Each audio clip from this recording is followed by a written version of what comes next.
द्वितीय अध्याय के तृतीय बल्ली का 5वां मंत्र सुनते हैं। यथा दर्शे तथात्मनि यथा स्वप्ने तथा पितृलोके तथाप्सु परिव ददृशे तथा गंधर्वलोके छाया तपयोरिव ब्रह्मलोके।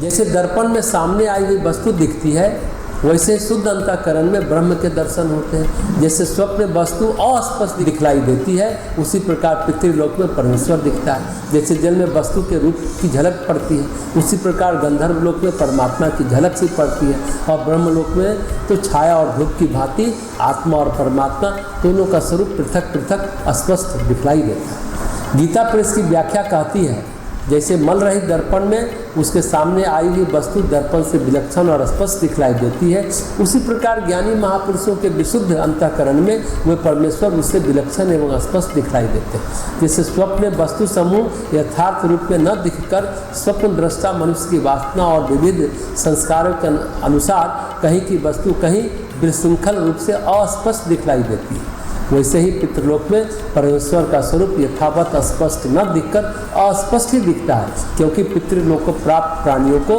पूर्व जन्म की स्मृति और वहाँ के संबंधियों का पूर्ववत ज्ञान होने के कारण वे तदनुरूप वासना जाल में आबद्ध रहते हैं।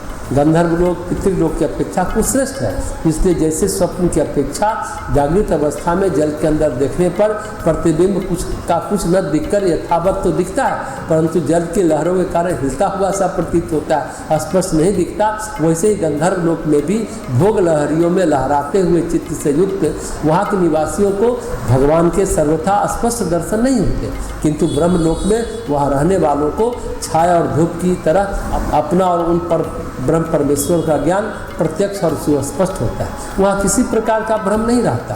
प्रथम अध्याय की तृतीय बल्ली के पहले मंत्र में भी यह बतलाया गया है, यह मनुष्य शरीर भी एक लोक है, इसे पर ब्रह्म परमेश्वर और जीवात्मा दोनों धूप और छाया की तरह हृदय रूप गुफा में रहते हैं। अतः मनुष्य को दूसरे लोगों की कामना न करके इस मनुष्य शरीर के रहते रहते ही उस पर ब्रह्म परमेश्वर को जान लेना चाहिए, यही इसका अभिप्राय है। तो मूल बात है चित्त शुद्धि, अंतःकरण शुद्ध हो जाए तो परमात्मा के दर्शन सहज सुलभ है। कहते हैं स्वप्न लोक और पितृलोक में ज़्यादा फर्क नहीं है, क्योंकि स्वप्न में भी अस्पष्टता और अस्पष्टता दोनों है, उसी तरह से पितृलोक में भी अस्पष्टता और अस्पष्टता दोनों है। वह संपूर्ण प्रकाशित नहीं है, प्रेत लोक की तरह तो अंधकार नहीं है, लेकिन पूर्ण प्रकाश भी नहीं। इस पृथ्वी लोक जहाँ मनुष्य रहता है, इसके सबसे नज़दीक है प्रेत लोक और पितरलोक, अड़ोसी पड़ोसी है।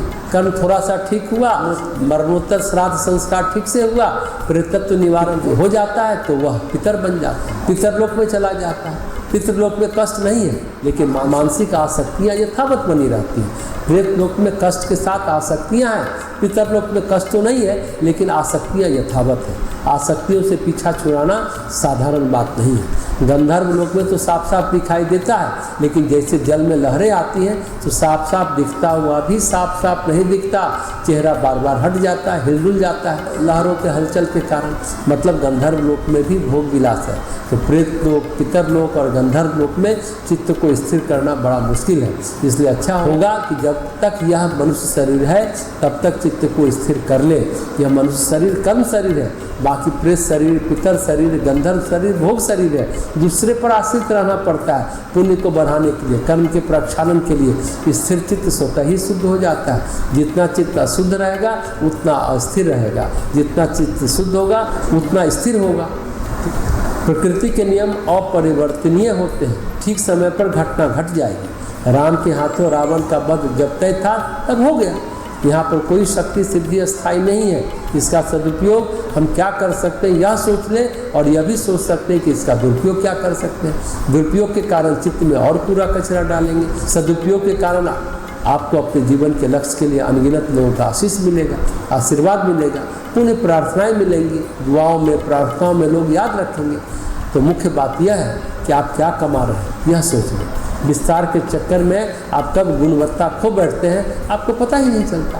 प्रतिभा प्रतिष्ठा के विस्तार के चक्कर में गुणवत्ता खो गई।